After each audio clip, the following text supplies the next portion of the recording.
A paz do Senhor Jesus Cristo, igreja. Eu quero trazer uma palavra, compartilhar de uma palavra da parte do Senhor aos nossos corações neste dia de hoje, que está no livro de Romanos, o seu capítulo 5, que vai nos dizer assim: portanto, uma vez que pela fé fomos declarados justos, temos paz com Deus por causa daquilo que Jesus Cristo, nosso Senhor, fez por nós. Foi por meio da fé que Cristo nos concedeu esta graça, que agora desfrutamos com segurança e alegria, pois temos a esperança de participar da glória de Deus. Eu estava meditando nesse texto e em tudo que aconteceu ontem, no dia de ontem, né, na escola bíblica, no culto à noite, né, da forma que Deus estava se comunicando com a sua igreja. E hoje pela sua graça e misericórdia, Deus me trouxe essa palavra, né, a qual eu também já havia há algum tempo meditado, e me fez entender a necessidade, né, de trazer essa palavra hoje, pelas diversidades de acontecimentos que se têm ocorrido, e principalmente entre os filhos de Deus. E uma pergunta que eu faço para a meditação da igreja é a respeito de uma palavra que Jesus deixou registrada nas Escrituras, que ele falou assim: eu vos deixo a paz, eu vos dou a minha paz, não a vos dou como o mundo a dá. Quando meditamos nessas palavras de Cristo, nós temos uma percepção, um entendimento daquilo que por muitas vezes nós pedimos ao próprio Deus. E é uma palavra muito usada quando se fala em paz, né? Em um tempo em que as guerras têm se aumentado, né? Onde as guerras têm sido notórias nos noticiários, e uma coisa passa em nossa mente: a paz. E Jesus enfatizou justamente a paz a qual ele estaria deixando, a paz a qual ele estaria distribuindo, manifestando em nossas vidas. E vejamos que ele até falou: não a paz como o mundo a dá. Isso quer dizer que a paz a qual é transmitida é uma paz que não é deste mundo. Isso quer dizer para a amada igreja, para nós, que a vida que nós temos em Cristo, ela é uma vida separada da vida do mundo. As nossas esperanças, elas não estão baseadas nos fundamentos deste mundo. A paz que o Senhor tem para as nossas vidas não é a paz deste mundo. E com isso, igreja, Deus me fez entender, como eu havia falado, desde a leitura que ontem participamos, aprendemos na escola bíblica, que foi falado a respeito do reino de Deus. E existe uma separação entre o reino de Deus e o reino terreno. Ela não pode ter, como se diz, a similitude de um para com o outro. Ao contrário, o reino de Deus, ele é o oposto do reino deste mundo. E por falta da nossa percepção de algumas comparações que se faz necessário aplicarmos, nós acabamos nos não entendendo realmente a essência do Evangelho de Cristo. E são duas situações aqui, a qual foi feita nessa leitura e a que foi feita na escola dominical a respeito do reino de Deus. E agora nessa leitura em relação à paz de Cristo. Porque na leitura que fizemos aqui em Romanos, existe uma palavra que passa desapercebida aos nossos olhos, mas que é de suma importância entendermos a diferença. Porque na leitura aqui, nós vamos entender o que Paulo está trazendo, justamente enfatizando algo muito importante, que precisamos acordar, entender em que grau nós estamos nessa condição para com Deus. Porque, igreja, Jesus falou que iria deixar a sua paz. Mas veja o que Paulo relata aqui no seu capítulo 5, do seu verso 1. Portanto, uma vez que pela fé fomos declarados justos, temos paz com Deus por causa daquilo que Jesus Cristo, nosso Senhor, fez por nós. Então a frase que eu quero compartilhar e meditar com a igreja é justamente termos paz com Deus, que é diferente de ter a paz de Deus. É totalmente o oposto, é diferente, não é a mesma conotação, não é a mesma aplicação.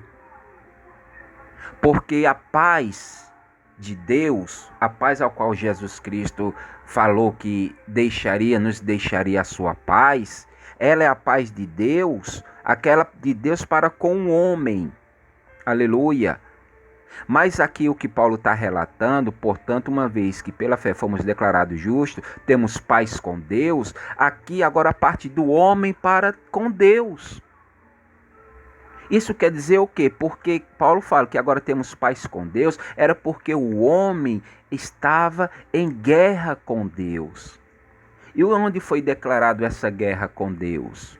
Aonde foi quebrado essa paz com Deus? Foi justamente na queda do homem. Porque quando lemos o Gênesis, nós vemos que a própria palavra já declara que ali havia uma harmonia entre Deus e o homem. Havia uma paz entre Deus e o homem. Ali não havia conflito de Deus para com o homem. Mas a partir do momento em que o homem se propôs, decidiu, escolheu tomar a decisão errada de ir contra a ordem de Deus, ali foi declarada uma guerra. Uma guerra de Deus para com o homem, onde houve essa separação.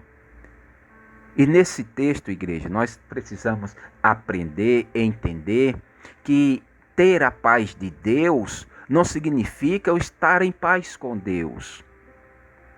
Porque às vezes nós estamos entristecidos, às vezes nós estamos abatidos, nós estamos, de certa forma, em desespero, mas mesmo assim, pelo amor de Deus, pela sua graça, Ele nos transmite uma paz em certas situações da nossa vida.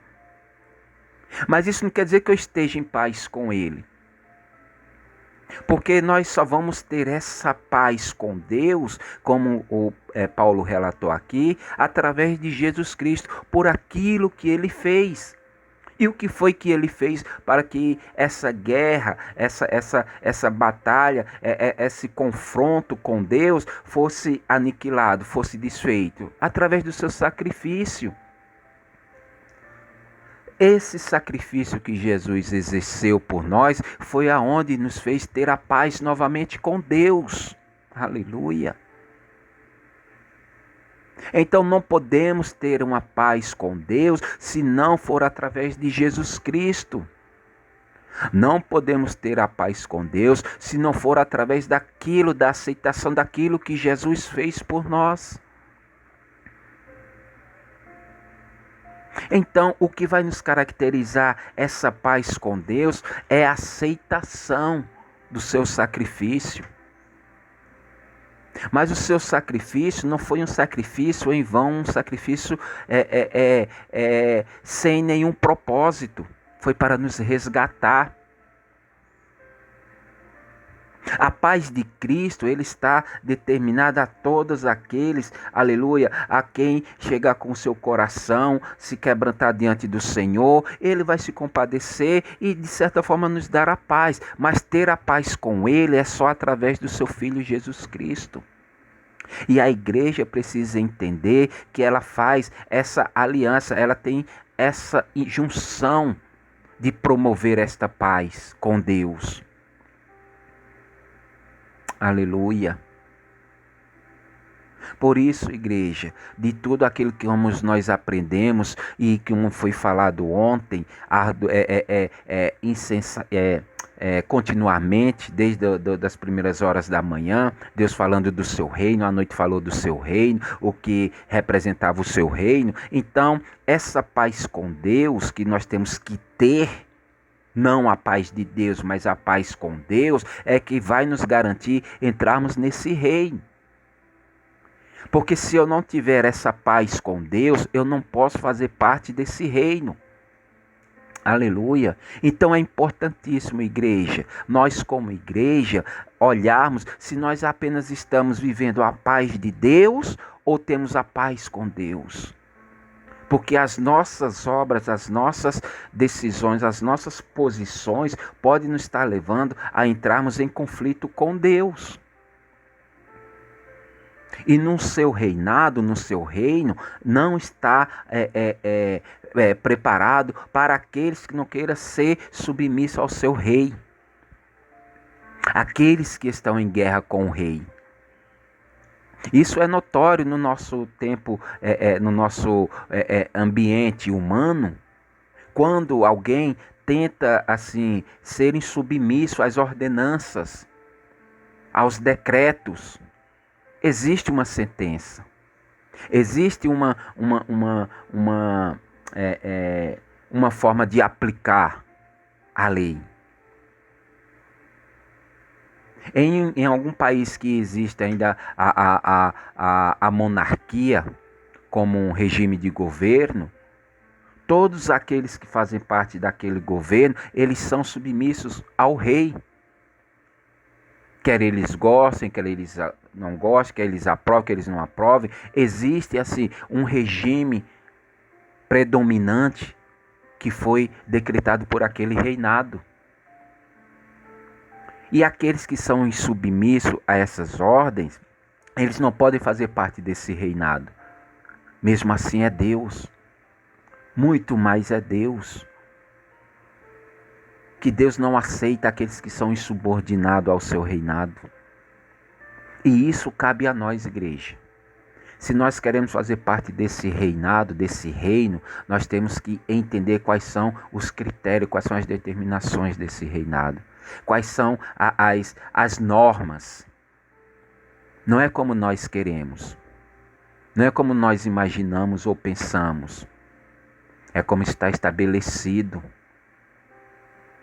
E algo que Deus colocou em meu coração também é justamente isso.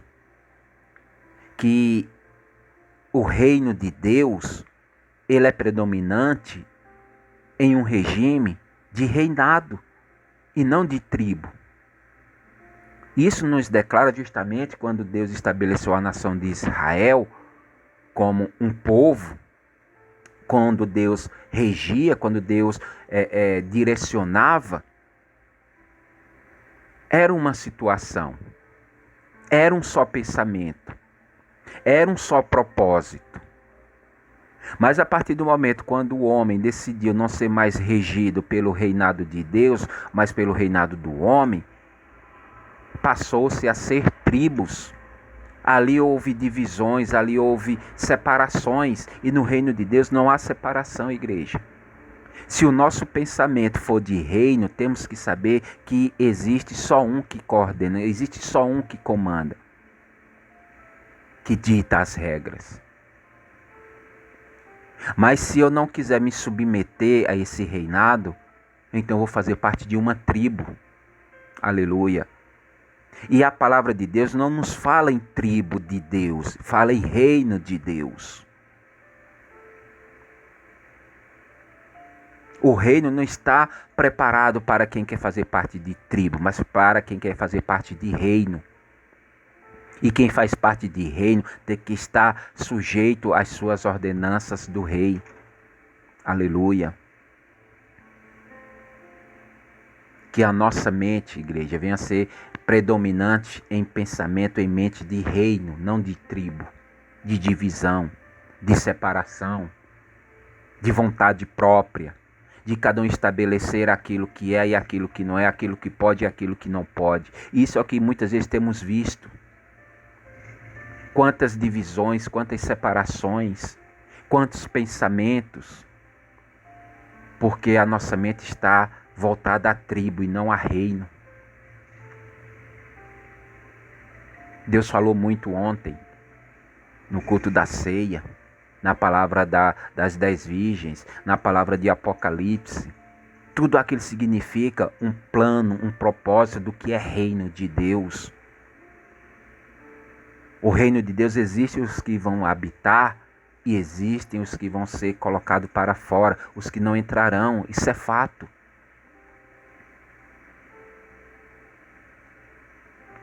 E a palavra que eu posso deixar para a amada igreja, os únicos que não entrarão, não farão parte desse reino, serão aqueles que não tiverem a paz com Deus. E o que vai nos atribuir não ter paz com Deus são as nossas obras. Por isso o tempo é chegado, o tempo é esse, igreja, de analisarmos a nossa vida, as nossas atuações das nossas obras. Não obras da carne, mas obras do reino. Será que estamos produzindo frutos, obras do reino de Deus, ou apenas produzindo obras do reino da carne, do reino do homem? Porque não são essas que irão nos salvar, não serão essas que irão nos garantir paz com Deus, mas serão as obras do reino de Deus. Essas que têm que estar em nós, essas que têm que produzir em nós pensamento e vida de reino de Deus. Hoje muitos visualizam apenas o reino terreno, as conquistas terrenas, os propósitos terrenos, e não dão valor à primazia que é o reino de Deus. Muitos querem viver o reino de Deus aqui na terra. Muitos querem ter as promessas que é do reino de Deus no reino terreno. As esperanças que foi atribuída para usufruirmos no reino de Deus, muitos querem trazer para o reino da terra. O reino de Deus não faz parte do reino da terra. O que é do reino de Deus só vamos usufruir no reino de Deus. Por isso, vamos despertar, vamos abrir a nossa mente e entender qual pensamento nós estamos tendo. Se é pensamento de reino de Deus ou de reino humano. Para que não venhamos nos frustrar, para que não venhamos fazer igual aquelas virgens nécias, esperar tanto tempo, se preparar tanto tempo e na hora exata ficarmos de fora. As prudentes estavam com o pensamento de reino de Deus e as loucas com o pensamento de reino da terra. Amém? Então que essa palavra venha produzir, venha fortalecer-nos nessa caminhada, nos capacitando cada vez mais, nos dando entendimento mais, para nos aproximarmos desse reino e principalmente, não só buscarmos estarmos nesse reino de Deus, mas que esse reino de Deus venha habitar em nós, venha estar dentro de nós. Amém? Então, fiquem com essa palavra em nome de Jesus Cristo. Que Deus abençoe.